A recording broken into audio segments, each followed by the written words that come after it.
వెంకటేశ్వర శర్మ, వేపూర్ గ్రామము, శ్రీ వీరాంజనేయ స్వామి వారి దేవాలయము. అయితే ఇటు హనుమాన్ జన్మదినోత్సవం సందర్భంగా ఈ గ్రామంలో గ్రామ పెద్దల సహకారంతో పూర్వం నుండి గత కొన్ని సంవత్సరముల నుండి గ్రామ పెద్దల ఆధ్వర్యంలో మరి దేవాలయము ఇక్కడ ఉన్నటువంటి వీరాంజనేయ స్వామి వారు ఒక చింత చెట్టు నీడలో ఉండేవారు.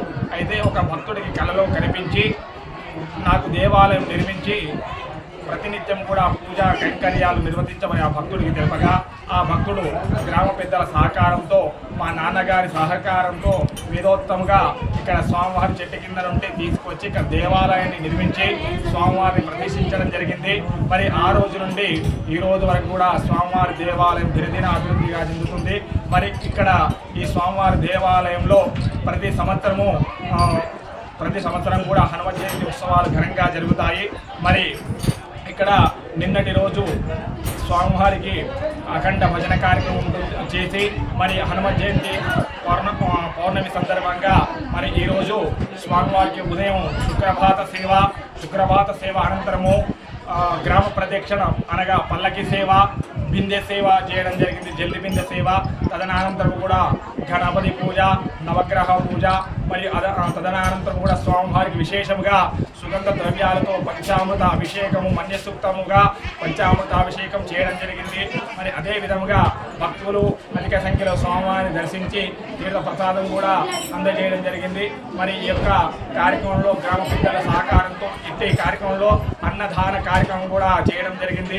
మరి ఈరోజు నిర్వర్తించినటువంటి కార్యంలో ఉదయం నుంచి ఇప్పటి వరకు అన్నదాన కార్యక్రమం నిర్వర్తిస్తున్నాము. ప్రతి సంవత్సరం లాగా ఈ సంవత్సరం కూడా మరి భక్తులు ఈరోజు సాయంకాలం కూడా స్వామివారికి విజయోత్సవ ర్యాలీ అని గ్రామ పెద్దల ఆధ్వర్యంలో మరియు యువకుల ఆధ్వర్యంలో విజయోత్సవ ర్యాలీని కూడా నిర్వహించడం జరుగుతుంది.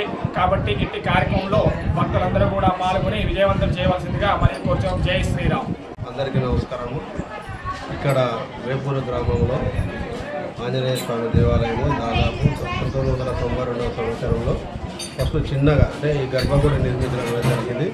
ఈ గర్భగుడి వ్యవస్థాపకులు మా చిన్నైనటువంటి నారాయణ గారు సోషల్ వెల్ఫేర్ ఆఫీసర్ డిపార్ట్మెంట్లో సూపరింటెండెంట్గా పనిచేస్తుంది. ఆయన మా ఊరు గ్రామస్తులు రామలింగయ్య, ఆయన కుమారుడు కేనం రాములని వీరిద్దరు కలిసి ఈ దేవాలయాన్ని ఫస్ట్ 91-92వ సంవత్సరంలో చిన్నగా అంటే గర్భగుడి అనేది స్టార్ట్ చేయడం జరిగింది. అప్పుడు ఈ మండపం అనేది లేకుంటే ఇక్కడ పందిరేసి 16 గుంతల పందిరేసి ప్రతి సంవత్సరం అంటే అన్నదాన కార్యక్రమము ఫస్ట్ రాత్రికి భజన పందిరేసి అఖండ భజన చేసిన తర్వాత మరుసటి రోజు అన్నదాన కార్యక్రమము జంతుబిందె ఇదంతా కార్యక్రమం అంటే ప్రతి సంవత్సరం కూడా యథాతథంగా జరుగుతుంది. ఈ దేవాలయాన్ని కూడా అంటే ఈ విగ్రహాన్ని కూడా కొత్తగా ప్రతి 41 రోజు నవధాన్యములు పెట్టి పూజ చేసి దేవునికి అన్ని రకాలుగా ఏం చేయాలో అన్నీ చేసిన తర్వాతనే స్థాపన చేయడం అనేది జరిగింది. ఈ దేవుని ఎవరైనా ఏదైనా ఆపద వస్తే నిద్రలో కానీ మనం స్వామిని నమ్ముకుంటే మనకు ఆయన రూపం అనేది కనిపిస్తుంది. అంటే అంత శక్తివంతమైనటువంటి విగ్రహం కాబట్టి ఈ స్తంభము ఈ గుడి స్థాపన కూడా అట్లా జరిగింది. అందరు బాపనాలను పిలిపించి దాదాపు ఒక 10-15 మంది బాపనాలను పిలిపించి స్థాపన చేయడం అనేది జరిగింది. దీనికి మెయిన్గా మా చిన్నైనటువంటి నారాయణ గారు, తర్వాత మా గ్రామస్తున్న డీలర్ రామలింగయ్య, కేన రాములు అనేవారు. అంటే ఆ రోజు నుంచి ఈ రోజు వరకు కూడా ప్రతి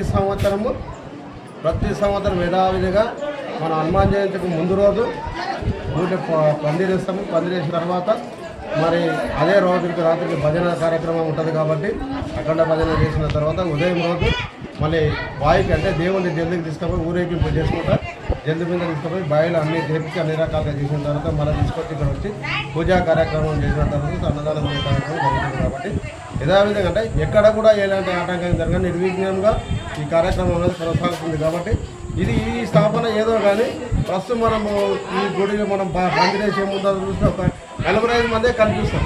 తర్వాత ఆటోమేటిక్గా వాళ్ళకి 100 మంది ఉంటారు. ఇక్కడ భజన చేయడానికి కూడా రాత్రి కూడా 100 మంది చిల్లర ఉంటారు. కాబట్టి ఈ స్థాపన అనేది మంచి అంటే గడియ కూడా బాగుంటుంది, దాని ముహూర్తం అనేది కూడా అట్లా ఉంది. కాబట్టి చేసిన పెద్దలు కూడా మనస్పూర్వకంగా ఇక్కడ కూడా ఎవరికి ఎలాంటి ఇబ్బంది కలగకూడదనే ఉద్దేశంగా ఆ పెద్దల వాళ్ళ దీవెనలతోనే ఈరోజు కూడా ఇప్పటికి కూడా కంటిన్యూవేషన్ అనేది జరుగుతుంది. కాబట్టి మనం కూడా అంటే మన సాధ్యమైనంత లోపల మనం కూడా దేవుణ్ణి కొలవాలి, కొలిసే ఇతర చిన్నపిల్లలకు కూడా భక్తి భావన అనేది కలవాలి. కాబట్టి వారికి ఏ విధంగా దేవుని మీద నమ్మకం అనేది కలుగుతుంది అనేది మనం కొద్దిగా అంటే మనం ఆచరిస్తే మనస్తుంది కాబట్టి ఎవరో ఒకరు ఇక్కడ ముందుకు వచ్చి ఏదో కార్యక్రమం చేస్తూనే ఉంటారు. అంటే ఈ హనుమాన్ జయంతే కాకుండా మళ్ళీ శ్రావణ మాసంలో ఒక నెల రోజులు అక్కడ భజన చేస్తారు, అప్పుడు కూడా మళ్ళీ చేస్తారు. మళ్ళీ ఇక్కడ వినాయక చవితి రోజు చేస్తారు, అప్పుడు కూడా అన్నదాన కార్యక్రమం. అంటే ఏదో ఒక రోజు ఖాళీ లేకుండా ప్రతి సంవత్సరం 2-3 సార్లు ఇక్కడ ఈ కార్యక్రమం అనేది జరుగుతుంది. కాబట్టి అందుకే ఇక్కడ ఈ ఆంజనేయ స్వామిని అఖండ వీరాంజనేయ స్వామి అని పేరు పెట్టడం, అందరూ కూడా అది దేవుని కొలవడం. ఇక్కడ ఊరిలో ఉన్నదంటే 2 దేవాలయాలు ఉంటాయి ఇక్కడ, పెద్ద ఆంజనేయ స్వామి, చిన్న ఆంజనేయ స్వామి.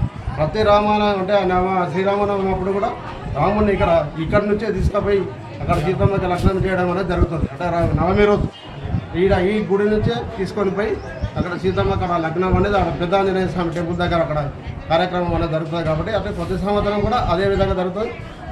శ్రీరామనవమి కూడా మా ఊరిలో చేయకూడదు కాబట్టి దాదాపు ఒక 10-15 సంవత్సరాల కింద స్టార్ట్ చేశారు. ఆ రోజు నుంచి ఈ రోజు కూడా కంటిన్యూగా అంటే ఏదో ఒక సందర్భంలో ఎవరో ఒకరు వస్తున్నారు, దాన్ని కంటిన్యూషన్ జరుగుతుంది.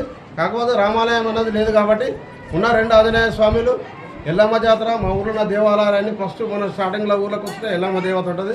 దాని తర్వాత ఆంజనేయ స్వామి, పెద్ద ఆంజనేయ స్వామి, చిన్న ఆంజనేయ స్వామి, ఈ పక్కన ఉన్న నరసింహస్వామి టెంపుల్. అది కూడా ఉగాది రోజు కొత్త సంవత్సరం రోజు ప్రతి సంవత్సరము దానికి సున్నం గిన్నం అనేసి అన్ని రకాలుగా పూజలు చేసి ఇక్కడ పంచాంగ శ్రావణం అనేది కూడా జరుగుతుంది. ఆ దేవుని కూడా ఇదే సేమ్ రాత్రి భజన చేసి మళ్ళీ ఊరేగింపు చేసి రాత్రి కూడా మళ్ళీ భజన చేయడం అనేది జరుగుతుంది. కాబట్టి ఎవరో ఒకరు ఇక్కడ ముందుకు వచ్చి ఏదో కార్యక్రమం చేస్తూనే ఉంటారు. అంటే ఈ హనుమాన్ జయంతే కాకుండా మళ్ళీ శ్రావణ మాసంలో ఒక నెల రోజులు అక్కడ భజన చేస్తారు, అప్పుడు కూడా మళ్ళీ చేస్తారు. మళ్ళీ ఇక్కడ వినాయక చవితి రోజు చేస్తారు, అప్పుడు కూడా అన్నదాన కార్యక్రమం. అంటే ఏదో ఒక రోజు ఖాళీ లేకుండా ప్రతి సంవత్సరం 2-3 సార్లు ఇక్కడ ఈ కార్యక్రమం అనేది జరుగుతుంది. కాబట్టి అందుకే ఇక్కడ ఈ ఆంజనేయ స్వామిని అఖండ వీరాంజనేయ స్వామి అని పేరు పెట్టడం, అందరూ కూడా అది దేవుని కొనడం. ఇక్కడ ఊరిలో ఉన్నదంటే 2 దేవాలయాలు ఉంటాయి ఇక్కడ, పెద్ద ఆంజనేయ స్వామి, చిన్న ఆంజనేయ స్వామి. ప్రతి రామాయణం అంటే శ్రీరామనవమి అప్పుడు కూడా రాముడిని ఇక్కడ నుంచే తీసుకుపోయి అక్కడ సీతమ్మకి లగ్నం చేయడం అనేది జరుగుతుంది. అంటే నవమి రోజు ఈ గుడి నుంచే తీసుకొని పోయి అక్కడ సీతమ్మ అక్కడ లగ్నం అనేది అక్కడ పెద్ద ఆంజనేయ స్వామి టెంపుల్ దగ్గర అక్కడ కార్యక్రమం అనేది జరుగుతుంది. కాబట్టి అంటే ప్రతి సంవత్సరం కూడా అదే విధంగా జరుగుతుంది. శ్రీరామనవమి కూడా మా ఊళ్ళో చేయకూడదు కాబట్టి దాదాపు ఒక 10-15 సంవత్సరాల కింద స్టార్ట్ చేశారు. ఆ రోజు నుంచి ఈ రోజు కూడా కంటిన్యూగా అంటే ఏదో ఒక సందర్భంలో ఎవరో ఒకరు వస్తున్నారు, దాన్ని కంటిన్యూషన్ జరుగుతుంది. కాకపోతే రామాలయం అన్నది లేదు కాబట్టి ఉన్న 2 ఆంజనేయ స్వామిలు, ఎల్లమ్మ జాతర, మా ఊళ్ళో ఉన్న దేవాలయాన్ని ఫస్ట్ మన స్టార్టింగ్లో ఊళ్ళోకి వస్తే ఎల్లమ్మ దేవత ఉంటుంది. దాని తర్వాత ఆంజనేయ స్వామి, పెద్ద ఆంజనేయ స్వామి, చిన్న ఆంజనేయ స్వామి, ఈ పక్కన ఉన్న నరసింహస్వామి టెంపుల్. అది కూడా ఉగాది రోజు కొత్త సంవత్సరం రోజు ప్రతి సంవత్సరము దానికి సున్నం గిన్నం అనేసి అన్ని రకాలుగా పూజలు చేసి ఇక్కడ పంచాంగ శ్రావణం అనేది కూడా జరుగుతుంది. ఆ దేవుని కూడా ఇదే సేమ్ రాత్రి భజన చేసి మళ్ళీ ఊరేగింపు చేసి రాత్రి కూడా మళ్ళీ భజన చేయడం అనేది జరుగుతుంది.